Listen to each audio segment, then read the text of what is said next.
Hello guys, എന്തൊക്കെയാണ് ഈ കൊച്ചു കേരളത്തിൽ സംഭവിക്കുന്നത്? എന്തൊക്കെയാണ് നമ്മുടെ ഷിയാസ് കരീം എയറിലാണ്. ഷിയാസ് കരീമിൻ്റെ 2 വർഷം മുന്നേ ഉള്ള ചാറ്റ് കുത്തിപ്പൊക്കിക്കൊണ്ടുവന്ന് ഷിയാസ് എയറിലാണ്. പിന്നെ ഫിറോസ് ഖാൻ എയറിലാണ്. പിന്നെ അതുപോലെ തന്നെ ഫിറോസ് ഖാൻ്റെ ഭാര്യയായിരുന്ന സജ്ന എയറിലാണ്. ഇപ്പോൾ ഇവരെല്ലാവരും എയറിൽ നിന്ന് ഇറങ്ങാതെ എയറിൽ കിടന്ന് അമ്മാനമാടി കളിക്കുകയാണ്. ഇത് തന്നെയാണ് നമ്മളിപ്പോൾ കൊച്ചു കേരളത്തിൽ കണ്ടുകൊണ്ടിരിക്കുന്നത്. ഫുള്ളും അവിഹിത കഥകളാണ്. അപ്പം നമുക്ക് അതിലോട്ട് വരാം. പിന്നെ ഫാമിലി ഇഷ്യൂസ് എന്തെങ്കിലും ഉണ്ടെങ്കിൽ ഫാമിലി തന്നെ സൂക്ഷിക്കണം. അത് പബ്ലിക്കിൽ കൊണ്ടിട്ട് കഴിഞ്ഞാൽ ജനങ്ങൾ ഇതുപോലെ എടുത്തു വെച്ച് പ്രതികരിക്കും. അപ്പം അതിന് വന്നിരുന്നിട്ട് അവരെ കുറ്റം പറഞ്ഞിട്ട് കാര്യമില്ല. പബ്ലിക്കിൽ കൊണ്ടിടാതെ നോക്കേണ്ടത് നമ്മുടെ ധാർമ്മിക ഉത്തരവാദിത്തമാണ്. അപ്പോൾ ഈ സജ്ന ഫിറോസ് ഖാൻ്റെ വിഷയമാണ് ഞാനിപ്പോൾ സംസാരിക്കാൻ പോകുന്നത്. ഇനി സജ്ന ഫിറോസ് ഖാൻ ആരാണെന്ന് അറിഞ്ഞുകൂടാത്തവർക്ക് ചിലർ വന്ന് കമൻറ്റ് ഇട്ടേക്ക് ഇവരൊക്കെ ആരാന്ന്. അപ്പോൾ ഇവരൊക്കെ ആരാന്ന് അറിഞ്ഞുകൂടാത്തവരടുത്ത് ഞാൻ പറഞ്ഞുതരാം. ബിഗ് ബോസ് 3 കണ്ടിട്ടുള്ളവർക്കറിയാം. അതിലെ കപ്പിൾ കണ്ടസ്റ്റൻസ് ആയിരുന്നു സജിനയും ഫിറോസും. രണ്ടുപേരും വിവാഹിതരാണ്. രണ്ടുപേരുടെയും 2ാം വിവാഹമാണ്. ഫിറോസും നേരത്തെ ഒരു വിവാഹം കഴിച്ചിട്ടുണ്ട്, സജിനയും നേരത്തെ ഒരു വിവാഹം കഴിച്ചിട്ടുണ്ട്. ഫിറോസിനും അതിലൊരു കുട്ടിയുണ്ട്, സജിനയ്ക്കും അതിലൊരു കുട്ടിയുണ്ട്, സജിനയ്ക്കും ഫിറോസിനും കൂടെ ആയിട്ട് ഒരു കുട്ടിയുണ്ട്. അപ്പം ഇതാണ് എനിക്ക് അവരെക്കുറിച്ച് അറിയാമെന്നുള്ളത്. പിന്നെ ബിഗ് ബോസിലെ കണ്ടസ്റ്റൻസ് ആയിരുന്നു. അന്നേ ഒരു തലതെറിച്ച സ്ത്രീകളെ പുറകെ നടന്ന് ആക്രമിക്കുന്ന ഒരു വൃത്തികെട്ട സ്വഭാവക്കാരനായിരുന്നു ഫിറോസ്. ബിഗ് ബോസ് സീസൺ 3 കണ്ടവർക്കറിയാം സജ്ന എത്രമാത്രം ഇയാളെ സഹിച്ചായിരുന്നു അതിൽ നിന്നിരുന്നതെന്ന്. പക്ഷെ അന്നൊന്നും സജ്ന ഇയാൾ കാണിക്കുന്ന പ്രവൃത്തികളെ വിമർശിക്കാനോ കുറ്റം പറയാനോ ഒന്നും പോയിട്ടില്ല. ഇപ്പോൾ ബിഗ് ബോസ് കഴിഞ്ഞ് കുറേ മാസങ്ങൾ കഴിഞ്ഞിട്ട് രണ്ടുപേരും സെപ്പറേറ്റഡ് ആണെന്ന് അറിഞ്ഞു. അപ്പോഴും പരസ്പരം രണ്ടുപേരും അങ്ങോട്ടും ഇങ്ങോട്ടും ഒരു കുറ്റങ്ങളോ കുറവുകളോ പറഞ്ഞിട്ടില്ല. ഭയങ്കരമായിട്ട് സ്നേഹിക്കുന്ന ഭാര്യ ഭർത്താക്കന്മാർ തന്നെയായിരുന്നു. ഈ ഒരു 2-3 ദിവസത്തിന് മുന്നേ അതിനെല്ലാം വിരാമം കുറിച്ചുകൊണ്ട് ഫിറോസ് വന്ന് ഇൻസ്റ്റഗ്രാമിൽ ഒരു റീൽ ഇട്ടിട്ടുണ്ടായിരുന്നു. എപ്സ്റ്റീൻ ഫയൽ പോലൊരു ഫയൽ കേരളത്തിൽ ഓപ്പൺ ചെയ്താൽ ആരുടെ പേരായിരിക്കും അതിൽ പരാമർശിക്കുന്നതെന്ന്. അപ്പോൾ അതിൻ്റെ താഴെ നമ്മുടെ സീക്രട്ട് ഏജൻറ്റ് സായി പോയി ഒരു കമൻ്റ് ഇട്ടു, കുട്ടി ഫയൽസ് എന്ന് പറഞ്ഞു. അവിടെ മുതലാണ് ഈ പ്രശ്നങ്ങൾ സോഷ്യൽ മീഡിയയിൽ ആളിക്കത്താൻ തുടങ്ങിയത്. അപ്പോൾ അതിൽ സായി പോയി കമൻ്റ് ഇട്ടത് എടുത്തു വെച്ചിട്ട് നമ്മുടെ മൂപ്പൻസ് വ്ലോഗിലെ ശരത്ത് ഒരു വീഡിയോ ചെയ്തു. ശരത്താണ് ഈ വിവരം ഫസ്റ്റ് പുറത്തു വിടുന്നത്. റസൂൽ പൂക്കുട്ടിയും സജിനയും കൂടിയുള്ളൊരു സെൽഫി സജിന സ്റ്റോറി ഇട്ടിട്ടുണ്ടായിരുന്നു. അതെടുത്ത് വെച്ചുകൊണ്ട് റസൂൽ പൂക്കുട്ടിയും സജിനയും അവിഹിതത്തിലാണെന്നുള്ള തരത്തിലുള്ള കഥകളും പിന്നെ ഫിറോസിൻ്റെ ആ റീലിൻ്റെ അടിയിൽ പോയി സായി ഇട്ടൊരു കമൻറ്റ് കുട്ടി ഫയൽ എന്ന് പറയുമ്പോൾ അവിടെ അത് സൂചിപ്പിക്കുന്നത് റസൂൽ പൂക്കുട്ടി ആയതുകൊണ്ടും ഈ പ്രശ്നം ഇപ്പോൾ സോഷ്യൽ മീഡിയയിൽ ഭയങ്കരമായ രീതിയിൽ കത്തിക്കയറിക്കൊണ്ടിരിക്കുകയാണ്. ഇപ്പോൾ ഫിറോസ് ഖാൻ്റെ ഈ ഒരു പ്രസ്താവനയ്ക്ക് പിന്നാലെ പിന്നെ റസൂൽ പൂക്കുട്ടി പങ്കെടുത്ത ഒരു പ്രോഗ്രാമിൽ പോയിട്ട് ഇവൻ എന്തൊക്കെ അലമ്പും ഈ ഫിറോസ് ഖാൻ കാണിച്ചിട്ടുണ്ടായിരുന്നു, എന്തൊക്കെയോ അന്ന് ഷൗട്ട് ചെയ്യുന്ന ആ ഒരു വീഡിയോ ഒക്കെ ഇപ്പം റീൽ വഴി നമ്മൾ ഇൻസ്റ്റാഗ്രാമിൽ കാണുകയാണ്. അപ്പം ഇത് നമ്മളെല്ലാം കണ്ടുകൊണ്ട് സ്വാഭാവികമായിട്ടും സജിനയെ കുറേ പേര് തെറ്റിദ്ധരിച്ചു. ആ സ്ത്രീയുടെ ക്യാരക്ടറിനെ കുറേ പേര് ഇങ്ങനെ തെറ്റിദ്ധരിച്ച് അവരെ ക്യാരക്ടർ അസാസിനേഷനൊക്കെ ചെയ്തുകൊണ്ടിരിക്കുന്ന സമയത്ത് സജിന നിവർത്തികെട്ട് ഒരു പ്രസ്താവനയായിട്ട് വന്നിട്ടുണ്ട്.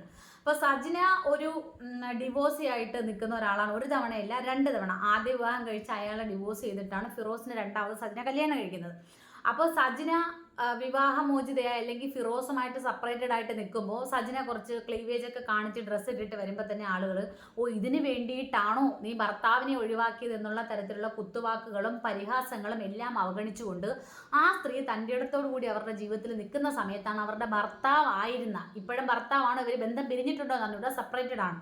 അപ്പോൾ ബന്ധം പിരിഞ്ഞിട്ടുള്ളതിൽ അതിൽ എത്രത്തോളം വാസ്തവം ഉണ്ടെന്ന് അറിഞ്ഞൂടാ, ഡിവോഴ്സ് ആണോ എന്ന് എനിക്കറിയത്തില്ല. അപ്പോൾ ഈ ഭർത്താവായിരുന്ന ആൾ വന്നിട്ട് 2ാമത്തെ ഭർത്താവ് വന്നിട്ട് സജിനയെക്കുറിച്ച് ഇങ്ങനെ മോശം പരാമർശം നടത്തിയത്. ഇപ്പോൾ എപ്സ്റ്റീൻ ഫയലിനെക്കാളും ചീഞ്ഞളിഞ്ഞ ഫയൽ ആരുടെ പേരിലാണ് ഓപ്പൺ ചെയ്യുന്നതെന്ന് ചോദിച്ചു കഴിഞ്ഞാൽ അത് സാക്ഷാൽ ഫിറോസ് ഖാൻ്റെ തലയിലായിട്ടുണ്ട്. അപ്പോൾ സജിന വന്നിട്ട് ഫിറോസ് ഖാനെ കുറിച്ച് നടത്തിയ ഞെട്ടിക്കുന്ന കുറച്ച് പരാമർശങ്ങൾ, ഞെട്ടിക്കുന്നതെന്ന് പറഞ്ഞാൽ വളരെയധികം ഭീകരമായിട്ടുള്ള കുറച്ച് പരാമർശങ്ങൾ തന്നെയാണ്. 17 വയസ്സായ ഒരു പെൺകുട്ടിയെ വരെ ഹോട്ടൽ റൂം എടുത്ത് കൊണ്ടുപോയി ആ പെൺകുട്ടിയോട് പോലും വൃത്തികേട് നടത്തിയ ഒരു തെണ്ടിയായിരുന്നു ഈ ഫിറോസ് എന്നാണ് സജിന കൊടുത്ത ഇൻ്റർവ്യൂവിൽ നമുക്ക് കാണാൻ കഴിഞ്ഞത്. അപ്പോൾ സജിനയുടെ ഇൻ്റർവ്യൂവിൻ്റെ കുറച്ച് ഭാഗം ഞാൻ ഇവിടെ ഒന്ന് പ്ലേ ചെയ്യാം, എന്നിട്ട് സംസാരിക്കാം. അതുപോലെ തന്നെ വേറൊരു കാര്യം ഇപ്പോൾ ഓർമ്മ വന്നപ്പം വീഡിയോയിൽ എടുത്തു കഴിഞ്ഞതിന് ശേഷമാണ് ആ ഒരു കാര്യം ഓർമ്മ വന്നത്. ശരിക്കും പറഞ്ഞാൽ നമുക്ക് 1, 2, 3, 4, 5 ഒക്കെ ആണെങ്കിൽ നമ്മൾ ഓർത്ത് വെക്കും ഓരോ കാര്യങ്ങൾ. ഇത് ഓരോ ഇൻസിഡൻറ്റ് വരുമ്പോൾ ശരിക്കും പറഞ്ഞാൽ ഞാനിങ്ങനെ വീഡിയോ സ്ക്രോൾ ചെയ്തിങ്ങനെ നോക്കിക്കൊണ്ടിരുന്നപ്പോഴാണ് ആ ഒരു ഇൻസിഡൻറ്റ് മേ ബി അതൊരു കോയിൻസിഡൻ്റ് ആയിരിക്കും. ചിലപ്പോൾ ആ ഒരു വ്യക്തിയെ ആ സമയത്ത് ഇത്രയും നാൾ ഞാൻ ഒരു ബ്രേക്കിന് ശേഷമാണ് ആ ഒരു നാൾ ഞാനൊരു സിനിമയിൽ അതിനുശേഷം ഇപ്പോഴാണ് ഞാൻ അതിനെ കാണുന്നത്. ആ ഇൻസിഡൻറ്റും ചിലപ്പം എനിക്കൊരു നല്ലതിനായിരിക്കാം മേ ബി ആ സാധനം എനിക്ക് കൊണ്ടിട്ടത്. കാരണം നമ്മൾ മറന്നു പോകും. കാരണം കുറേയൊക്കെ നമ്മൾ ഒന്നോ രണ്ടോ മൂന്നോ സാധനങ്ങളൊക്കെ ആണെങ്കിൽ നമ്മളിങ്ങനെ ഓർത്തോർത്ത് വെക്കും. ഇത് ഒത്തിരി ഉള്ളതുകൊണ്ട് ഞാൻ മറന്നുപോയി. പറയാതിരിക്കാൻ പറ്റാത്തൊരു കാര്യമാണത്. ഞാൻ സൂര്യജോഡി നമ്പർ 1 എന്ന് പറഞ്ഞാൽ സൂപ്പർ ജോഡിയാണോ സൂര്യജോഡിയാണെന്ന് പറഞ്ഞോടാ. നമ്മളുടെ ബഷീർ ബാഷി അങ്ങനെ അവരെല്ലാം ഉള്ള സീസണിൽ എനിക്ക് തോന്നുന്നു അതിനകത്ത് കുറേ ആർട്ടിസ്റ്റുകളുണ്ടായിരുന്നു. മൃദുല ഉണ്ടായിരുന്നു, നമ്മളുടെ ബിഗ് ബോസിലെ നമ്മളുടെ ജിഷി ചേട്ടനുണ്ടായിരുന്നു, പ്രമോ. അപ്പോൾ ഇത് ഞാൻ പ്ലേ ചെയ്യുന്നതിന് മുമ്പ് ഞാൻ ഒരു കാര്യം പറയാം. ഇതിൽ ഫിറോസ് ഖാൻ്റെ ഭാഗത്ത് തന്നെയാണ് തെറ്റ്. കാരണം ഈ സ്ത്രീ ഇതുവരെ അയാളെ ഒരു സ്ഥലത്തും വന്നൊരു കുറ്റം പറഞ്ഞിട്ട് ഞാൻ കണ്ടിട്ടില്ല. ഒരു സ്ഥലത്തും അവർ സെപ്പറേറ്റ് ആയതിനു ശേഷവും അവർ ഒരു അക്ഷരം പോലും ഇയാളെ ഒരു കുറ്റം പറഞ്ഞൊരു സ്ത്രീയല്ല. ഇയാളുടെ വാ അടച്ചു വെച്ചിട്ട് ഇപ്പം ഇയാൾക്ക് കിട്ടാതെ പോയത് വേറെ ആർക്കും കിട്ടണ്ടെന്ന് വിചാരിച്ച് ഈ സ്ത്രീയെ മോശമായിട്ട് പരാമർശിച്ച് കഴിഞ്ഞപ്പോഴാണ് അവരുടെ വാ തുറന്നത്. കാരണം അവർ പറയുന്നുണ്ട് ഇത്രയും നാളെ ഫിറോസിനെ ഭയന്നാണ് ഞാൻ ഭയന്ന് ജീവിച്ചിരുന്നു. പിന്നെ അയാൾ കാണിച്ച കുറേ ക്രൂരതകൾ പറയുന്നുണ്ട്. ആദ്യം കുട്ടിയെ വിവാഹം കഴിക്കുമ്പോൾ ആദ്യം സജിനയ്ക്കൊരു മോളുണ്ടായിരുന്നു. ആ മോളെ കാണാൻ അനുവദിക്കാം, ആ മോളെ കൂടെ നിർത്താം, പപ്പ എന്ന് വിളിപ്പിക്കുക എന്നൊക്കെ പറഞ്ഞ് വാക്ക് കൊടുത്ത് വിവാഹം കഴിച്ചിട്ട് സജിനയെ ആ കുഞ്ഞിനെ കാണാൻ പോകാൻ സമ്മതിക്കാതെ വീട്ടിൽ പിടിച്ചു നിർത്തിയ ഒരു ദുഷ്ടൻ എന്നുള്ള രീതിയിലൊക്കെ സജിന കുറേ കാര്യങ്ങൾ പറഞ്ഞു വെച്ചിട്ടുണ്ടായിരുന്നു. നോക്കുമ്പോൾ രണ്ടാം വിവാഹം കഴിച്ച ഒരു സ്ത്രീ രണ്ടാം വിവാഹവും തകർന്നു പോയി എന്ന് പുറത്ത് പറയാൻ കാണിച്ച സജിനയുടെ മടിയായിരിക്കാം ഒരു പക്ഷേ ഇയാൾക്ക് ഇത്രയധികം വളം വെച്ചു കൊടുത്തത്. പക്ഷേ ഇതിൽ ഡൈജസ്റ്റ് ആവാത്ത കുറേ കാര്യങ്ങളുണ്ട്. അതായത് നമ്മൾ ഒരു ഭർത്താവിൻ്റെ അവിഹിതം കണ്ടുപിടിക്കുന്നു, 1 2 ഒരു സ്ത്രീ ക്ഷമിക്കും, പിന്നെ തൂക്കിയെടുത്ത് കളയും. പക്ഷേ സജിന 1 2 3 അല്ല, ഒരുപാട് ക്ഷമിച്ചു എന്നാണ് പറയുന്നത്. ഒരുപാടൊക്കെ നമ്മൾ ക്ഷമിക്കേണ്ട കാര്യമുണ്ട്. അത് ഒന്നാമത്തെ കാര്യം. ഇവിടെ ഞാൻ ഫിറോസിനെ വെള്ളപൂശുന്നതല്ല. 17 വയസ്സായ ഒരു പെൺകൊച്ചിനെ വരെ അതിൻ്റെ പേരിൽ ഇപ്പോൾ ലീഗലായിട്ട് കേസ് പോകുമെന്നാണ് സജിന പറയുന്നത്. 17 വയസ്സായ പെൺകുട്ടിയെ വരെ പീഡിപ്പിച്ചു എന്ന് പറയുന്ന പോക്സോ ഉള്ള ഒരുത്തിനെ ന്യായീകരിക്കുന്നതല്ല. കുറച്ച് കാര്യങ്ങൾ ഇതിൽ ഡൈജസ്റ്റ് ആവാതെ ഉണ്ട്. 2 പേരുടെ ഭാഗവും നമ്മൾ കേട്ടതാണ്. ഇതിൽ ബിഗ് ബോസ് കണ്ടവരൊക്കെയും സജിനയെ തന്നെയാണ് ന്യായീകരിക്കുന്നത്. ഇവൻ്റെ കൂടെ എങ്ങനെ ഇത്ര നാൾ സഹിച്ചു. അന്ന് ബിഗ് ബോസിനകത്ത് തന്നെ ഡിംബൽ, സൂര്യ ഉൾപ്പെടെ അതിലുണ്ടായിരുന്ന ഫീമെയിൽ കണ്ടസ്റ്റൻറ്റിനെ മുഴുവൻ പുറകെ നടന്ന് ടോർച്ചർ ചെയ്തൊരു വെറും തെണ്ടിയായിരുന്നു ഈ ഫിറോസ് എന്ന് പറയുന്ന സാധനം. അപ്പോൾ സജിന വന്നിപ്പോൾ നടത്തിയിരിക്കുന്ന പരാമർശത്തിൽ ഒരുപാടെന്ന് വെച്ചാൽ അയാളെ ഇനി കുഴിച്ച് മൂടി ഇട്ടാൽ മതി, ആ രീതിയിലുള്ള കാര്യങ്ങളാണ് പറഞ്ഞിട്ടുള്ളത്. അത് മൊത്തം എനിക്കിവിടെ പ്ലേ ചെയ്യാൻ പറ്റത്തില്ല. അത് ഇൻസ്റ്റഗ്രാമിലും ഫേസ്ബുക്കിലും വന്നതാണ്. ആ ഒരു ഇത് ലൈവായിട്ടാണ് സജിന ലൈവിലാണ് വന്നിരുന്നത് പറഞ്ഞത്. ഇൻസ്റ്റഗ്രാമിൻ്റെ ഒരു പ്രത്യേകതയുണ്ട്, ലൈവ് 24 hours കഴിഞ്ഞാൽ നമ്മളത് വീഡിയോ ആയിട്ട് ഇട്ടാൽ പോലും അതിൽ കാണത്തില്ല, അവരെടുത്ത് കളയും. ലൈവിന് അതിലൊരു ടൈം ലിമിറ്റ് ഉണ്ട്, ഒരു കാലാവധിയുണ്ട്. പക്ഷേ ഫേസ്ബുക്കിലെ കാര്യം എനിക്കറിയത്തില്ല, ബിക്കോസ് എനിക്ക് ഫേസ്ബുക്കില്ല. പക്ഷേ ഇത് സോഷ്യൽ മീഡിയയിലുണ്ട്. യൂട്യൂബിലൊക്കെ ഓരോരുത്തർ അവരവരുടെ ചാനലുകളിൽ ഇത് സ്ക്രീൻ റെക്കോർഡ് ചെയ്തും ഡൗൺലോഡ് ചെയ്തും ഒക്കെ എടുത്തിട്ട് ഓരോരുത്തർ വെച്ചിട്ടുണ്ട്. അപ്പോൾ എന്തായാലും സംഭവം ഇത് യൂട്യൂബിലൊക്കെ ഉണ്ട്. അപ്പോൾ ഫിറോസ് ഖാനെ മൊത്തത്തിൽ സജിന പറഞ്ഞു വെച്ചിരിക്കുന്നത് ഇയാളൊരു വെറും നാറിയായിരുന്നു, വെറും ഒരു തെണ്ടിയായിരുന്നു.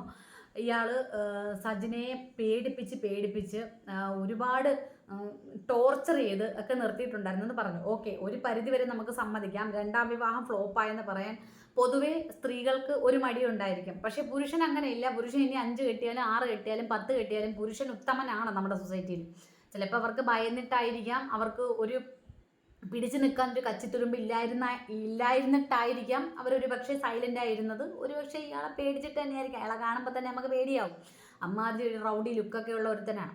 അപ്പോൾ ഇതിലെനിക്ക് സജിനയോട് എനിക്ക് പൊരുത്തപ്പെട്ട് പോകാൻ പറ്റാത്തൊരു കാര്യം എന്ന് വെച്ചാൽ, അവിഹിതം എന്ന് പറയുന്നൊരു കാര്യം ഒരു സ്ത്രീ ഒറ്റത്തവണ കണ്ടു കഴിഞ്ഞാൽ പിന്നെ ഒരു തവണ ചിലപ്പോൾ ക്ഷമിക്കും, ആവർത്തിച്ചില്ലെങ്കിൽ ചിലപ്പോൾ ലൈഫ് ലോങ് അയാളുടെ കൂടെ തന്നെ ജീവിക്കും.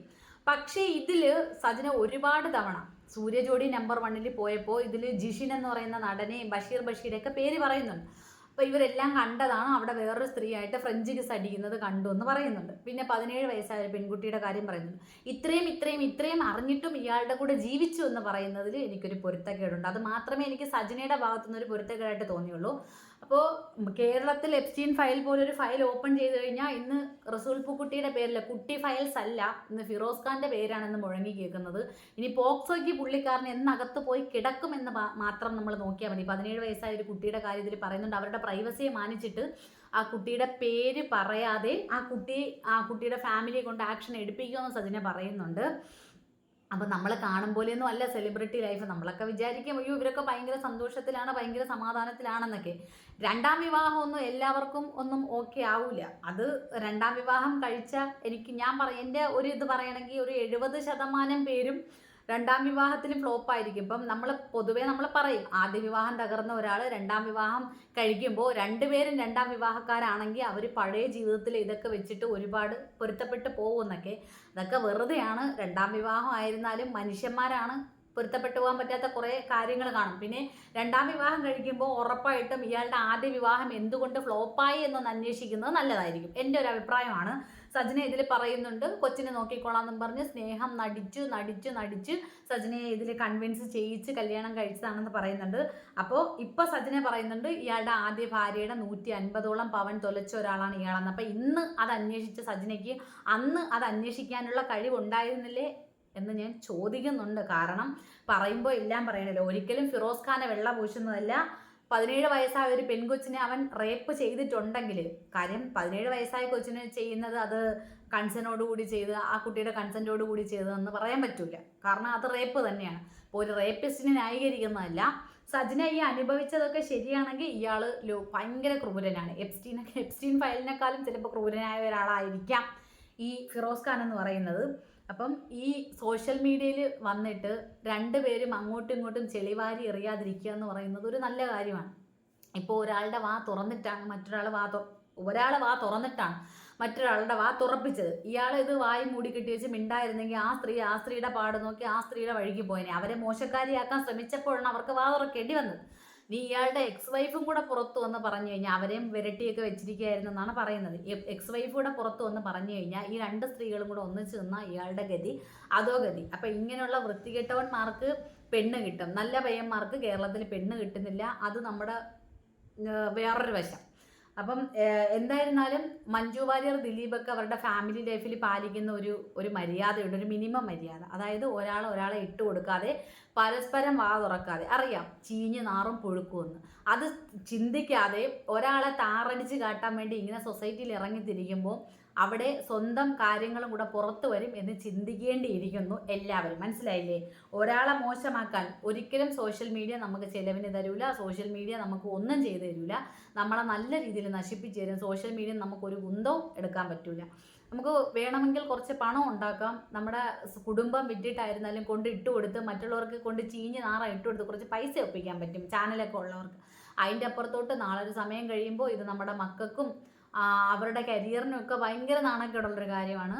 അതുകൊണ്ട് പരസ്പരം ദയവ് ചെയ്ത് പിരിഞ്ഞു പോകുന്നവർ പിരിഞ്ഞ് അങ്ങോട്ട് പോകണം. ഇതുപോലെ തെണ്ടിത്തരം കാണിക്കാൻ നിൽക്കരുത്. പ്രത്യേകിച്ച് ഈ ആണിൻ്റെ ഭാഗത്തൊരു 101 തെറ്റും വെച്ചുകൊണ്ട് സ്ത്രീയെ തെറ്റുകാരിയാക്കാൻ ശ്രമിക്കരുത്. കാര്യം സൊസൈറ്റിക്ക് ഒരു ഇതുണ്ട്, സ്ത്രീകളെ പെട്ടെന്ന് തെറ്റുകാരിയാക്കി അവർ എഴുതും. 1000 പുരുഷൻ്റെ കൂടെ ഒരു സ്ത്രീ പോയി കിടന്ന ഈ പുരുഷൻ ഉത്തമനും ഈ 1000 പുരുഷന്മാർ ഉത്തമന്മാരും ഈ സ്ത്രീ വേശ്യയും. അതാണ് നമ്മുടെ സൊസൈറ്റിയുടെ ഒരു കൺസെപ്റ്റ് എന്ന് പറയുന്നത്.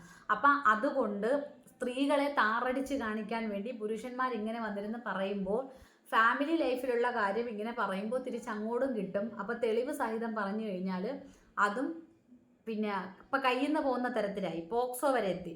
അപ്പോൾ കഴിവിൻ്റെ പരമാവധി ഫാമിലി ലൈഫ് പരസ്പരം ജീവിക്കാൻ പൊരുത്തപ്പെട്ടു പോകാൻ ഇഷ്ടമില്ലെങ്കിൽ പിരിഞ്ഞു പോവുക. 2ാം വിവാഹം ആയിരുന്നാലും 3ാം വിവാഹം ആയിരുന്നാലും 5ാം വിവാഹം ആയിരുന്നാലും അത് പരസ്പരം പൊരുത്തപ്പെട്ട് ജീവിക്കാൻ പറ്റില്ലെങ്കിൽ പിരിഞ്ഞു പോവുക എന്നുള്ളതാണ് മാന്യമായിട്ടുള്ള കാര്യം.